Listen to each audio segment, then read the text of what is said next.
Welcome back to another Operation Arsenal episode where we have won a game because of another own goal.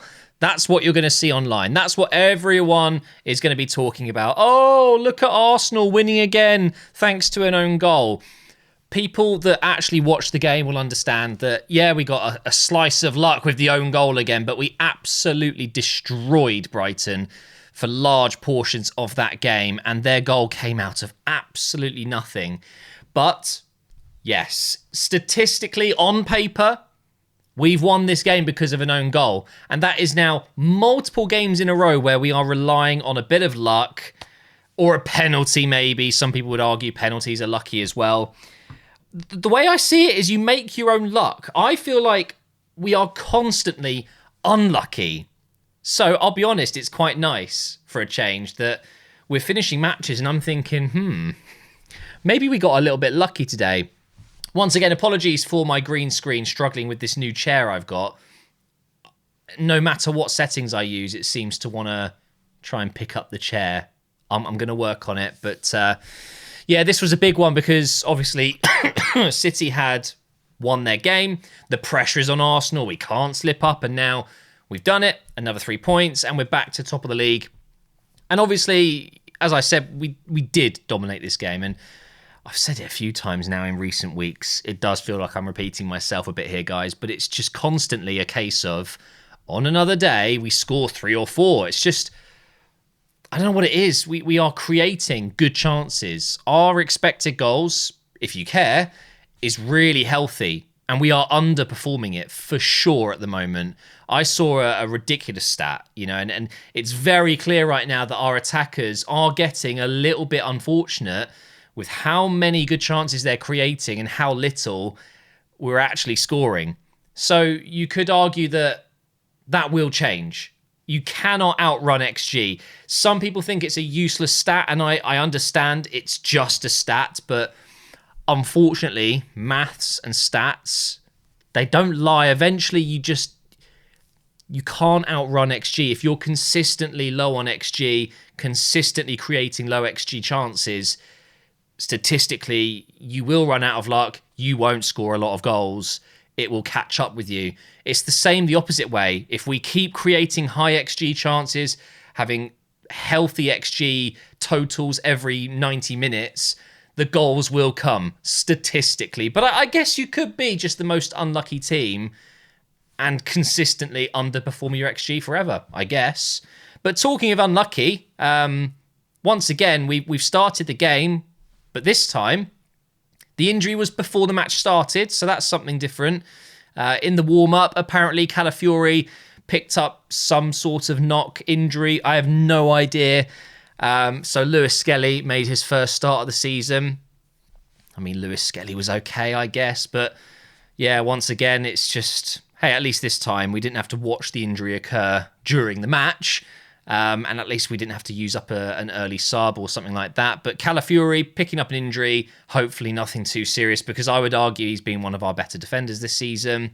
And also, you probably noticed, we're playing Declan Rice at right back. I mean, you got to give it to him, because he did actually quite well, I thought. But I'm hearing good news in this regard. This was more of a choice that the club have made, that they're managing Timber's load. Obviously, Ben White is injured. He's not going to be playing for at least another 2, 3, maybe even 4 weeks. So I think Timber was seen as a necessary adjustment today, that he's just played too much football. And we all know he's had injury problems. Have we got someone that can step in? Nope. Who's the best choice to throw in at right back? Well, I guess it's Declan Rice, Mr. Versatile himself. Raya, oh my God, Raya made one of the best saves of the season, but one thing I will say, yes, it's still an incredible save, but if he was a bit taller, it wouldn't have needed to be such an incredible save. I feel really, really quite bad saying that, but it's true. For example, Courtois, 6'7", I believe. He makes that save look a lot more comfortable, okay, because he can just reach it quite easily. He might not even need to jump as far. Whereas Raya being, 6 foot, 6'1", whatever, I'm taller than Raya, I think, he has to jump quite far, and it made it look a bit more special, a little bit more of a tricky save. And in reality, it's still obviously a fantastic save. And Raya is having another great season. He's definitely favourite to win another Golden Glove. But yeah, what a moment that was. And we can talk about Brighton. I mean, they're tactically very well set up most of the time, but I do feel like this season we've seen a different side to Brighton. You really don't know who's going to show up. I mean, as in which kind of Brighton is going to turn up. They can go anywhere they want and play their usual football and actually hold the ball well, keep possession, create good chances. And Brighton really are very, very good at playing nice, neat, tiki-taka style football, right? But then sometimes this season, I just don't recognise it at all. And they seem to be putting in more of the hard graft shifts, being a bit more defensive maybe. And we definitely did get that version today. They really, really struggled against this Arsenal defence. They just had no control in midfield.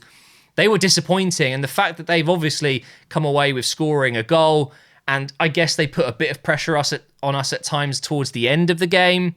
But realistically, guys, it's just... It really wasn't that close. It really wasn't. We should have scored so many more goals. But the one player we have to talk about, I don't know how he isn't man of the match. How has Saka got the highest rating here? I don't know.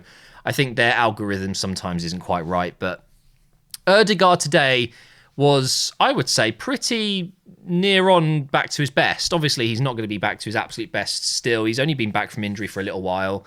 But today was really good. I thought he was absolutely fantastic. The only downside with Odegaard, and I always say this, it's when we're under the cosh a bit, under a bit of pressure, he does seem to disappear a little bit in the defensive side of the game. I don't think I saw him in the final 15 minutes or so do anything to relieve the pressure. Once or twice he managed to pick up the ball and maybe pass it out, but for a large portion of the game when we were in control, and of course he got the first goal, he was fantastic. Some of the vision he has. I mean, we're sitting high up when you're in the stadium most of the time, or if you're watching on TV, you've got a camera angle that's quite high up. I swear I can't see some of the stuff that he does, and he's on the pitch. He's an incredible player. When we get the best out of him, he's one of the best in the world at what he does, but we just don't see it enough. And I am of the opinion that I think next season... It won't happen because, you know, the players voted Odegaard in, but I would personally have Declan Rice as captain. I really would. Who saw Declan Rice have that little scuffle with, I think it was Kadioglu in about the 70th minute or so? I saw that. It was off camera. The commentators didn't mention it on the... I was watching it on Stan, which I think is an Australian thing. Yes, I do pay for it before you ask. They didn't seem to mention it, and I'm literally watching... Declan Rice and Kadioglu bump heads and clearly having a go at each other, and I'm just like, yes, you don't see that with Odegaard. You don't see that. He's just a great leader, a great example of a great player, and obviously he's voted as captain by the players themselves for a reason. He's clearly a leader, but I wish he showed it more on the pitch, if that makes sense. I just had to double check I'm recording. I am recording, right? Wait, hang on. That would be a little bit awkward. Yeah, I am. Sometimes, okay. I've been doing this YouTube thing for a long time. I think I've hit record. I start, and then at the end I'm like, oh, I didn't record. But well done to Odegaard. Thoughts on Verbruggen's yellow? I think that was fair. I saw a couple of people saying maybe it should have been red. Not for me. It wasn't last man, but it was reckless. It wasn't good.